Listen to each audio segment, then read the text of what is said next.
শুনলাম যে কথাগুলো আগেও বলেছেন, আজকে তো 8 দিন না 9 দিন হলো। আজকে কদিন হলো? 8 দিন।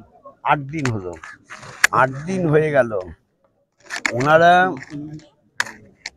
বিচার চাইছেন, তামান্নার বিচার চাইছেন। তামান্নার বিচার কি করে হবে? ওনারা 24 জনের নাম দিয়েছেন, তার মধ্যে 9 জনকে গ্রেপ্তার করা হয়েছে। আচ্ছা, সবাইকে যদি গ্রেপ্তারও না করে এই 24 জনকে ডেকে তো কথা বলে তাদের কথার মধ্য থেকে যা পেত তার ভিত্তিতে আরো কিছু গ্রেপ্তার করতে পারতো। মূল আসামি তো গ্রেপ্তার হয়নি, মূল আসামি তো গ্রেপ্তার করতে হবে। সে নাকি নেই, সে যেখানেই থাকুক না কেন পৃথিবীর মধ্যেই তো আছে। সে তো যদি পশ্চিমবাংলায় না থাকে, ভারতের মধ্যেই আছে, তাহলে তাকে তো ধরার ব্যবস্থা করা উচিত। সে তো করছে না। অর্থাৎ এমন একটা পরিবেশ পরিস্থিতি হয়েছে, মোলান্দি গ্রামে মানুষ তাদের মধ্যে ভয় ঢুকিয়ে দেওয়ার চেষ্টা করছে। এই পরিবারটা ঘুমোতে পারছে না, রাত্রিবেলা ঘুমোতে পারছে না, কারণ যে ওরা শাসাচ্ছে দেখে নেব। এই দেখে নেব কথাটা বলার যারা বলছে তাদের কেন গ্রেপ্তার করা হচ্ছে না? যারাই দেখে নেব বলবে তাদের গ্রেপ্তার করা উচিত। দেখে নেব মানে তো সে তো শয়তানদের সঙ্গে আছে, অমানুষদের সঙ্গে আছে। মানুষের মতো দেখতে হলেই সবাই মানুষ হয় না। মানুষের মতো দেখতে হলে সবাই যদি মানুষ হতো, তাহলে অমানুষ কাকে বলে? তাহলে অমানুষ কাকে বলে? এই অমানুষদের ধরা উচিত। দলের তরফ থেকে কি আশ্বাস দিলেন পরিবারকে? আমরা রাজ্য বামফ্রন্টের পক্ষ থেকে, রাজ্য বামফ্রন্টের ডেলিগেশন, আমরা বলেছি আপনাদের কথা আমরা প্রচার করব, আপনাদের পাশে আমরা থাকব, এবং আপনারা যে বিচারের জন্য দাবি করছেন সেই বিচারের দাবি আমরাও বৃহত্তর ক্ষেত্রে তুলে ধরব। আজকেও বোমা উদ্ধার হলো। হ্যাঁ, এই বোমা উদ্ধার তো আগে থেকেই করতে পারতো। আবার পুলিশ নাকি এখন বলছে বোমা উদ্ধার করে আমাদেরকে খবর দেওয়া উচিত ছিল। পুলিশের দায়িত্ব তো বোমাগুলো উদ্ধার করা। পুলিশ বোমা উদ্ধার করলো না, আর সেই বোমা উদ্ধার যারা করলো তাদের দোষ দেওয়া হচ্ছে কেন বোমা উদ্ধার করলো। এতে তো খুব খারাপ জিনিস ইঙ্গিত করছে। স্থানীয় বাসিন্দারা বোমাগুলি খুঁজে পেলেন, অথচ পুলিশ খুঁজে পেল না। হ্যাঁ, পুলিশের কোনো ঘাটতি রয়েছে? পুলিশের যা দায়িত্ব, পুলিশ সেই দায়িত্ব পালন করেনি বলেই গ্রামের মানুষ বারবার বলছে। গ্রামের মানুষ আজকে গত 8 দিন ধরে বলে যাচ্ছে, কিন্তু পুলিশ শুনছে না।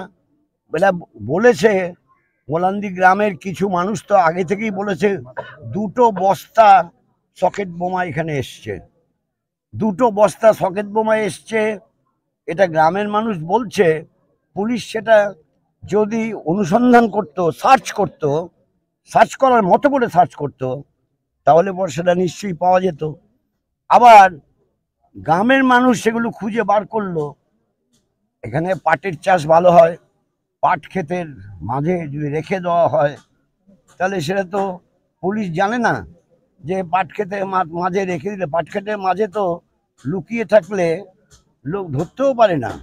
এমন তো হয়েছে স্বাধীনতা সংগ্রামের সময়, স্বাধীনতা সংগ্রামীরা পাট খেতে পানের বরজে লুকিয়ে থেকেছে, ব্রিটিশ পুলিশ তাদের কিচ্ছু ধরতে পারে না।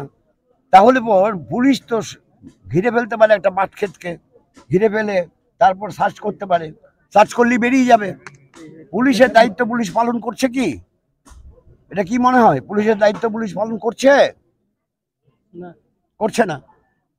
আর গ্রামের মানুষ সেই দায়িত্ব পালন করতে গেলে তাদের দোষ দেওয়া হচ্ছে আমাদের। কিরকম উল্টো ফল। ইমানদা, গত পরশু দিনকার সভা থেকে মীনাক্ষী মুখার্জি যেটা নিয়ে খুব বিতর্ক সৃষ্টি হয়েছে, আপনি একজন রাজ্য সম্পাদক হিসেবে এটাকে সমর্থন করছেন মীনাক্ষীর বক্তব্যকে? রাজ্য সম্পাদক না, উনি বামফ্রন্টের চেয়ারম্যান। আমি মীনাক্ষী মুখার্জি কি বলেছে তা পুরো শুনিনি। আমি কালকে রাত্রিবেলা ফিরেছি কেরালা থেকে, আমি এখানে ছিলাম না। আমি সেটা না জেনে আমি কি করে আমার মন্তব্য পাশ করব? আপনার কি মনে হয় রাজনৈতিক নেতৃত্বকে ভাষা সংযত হওয়া উচিত? রাজনৈতিক নেতৃত্বের ভাষা সংযত হওয়া উচিত সমাজের স্বার্থে। সমাজটা এখন যেভাবে অধঃপতনের দিকে এগোচ্ছে, মূল্যবোধের যে সংকট দেখা দিয়েছে, সেখানে রাজনৈতিক নেতৃত্ব তাদের যদি উদাহরণ তৈরি করতে হয়, অবশ্যই ভাষার ব্যাপারে আরো বেশি যত্নবান হতে হবে। তাই তো? ঠিক আছে। আর কিছু আছে কারণ কলকাতার কসবা ল কলেজে যে ঘটনা ঘটলো এই বিষয়ে কি বলবেন? এখনো পর্যন্ত পুলিশ 3 জনকে গ্রেপ্তার করেছে এবং যাদেরকে গ্রেপ্তার করেছে তারা তৃণমূলের সঙ্গে যুক্ত বলে জানা যাচ্ছে। এ তো এ ধরনের গৃহীত সংবাদ আমরা যখন ছাত্র আন্দোলন করেছি, ছাত্র সংগঠন করেছি,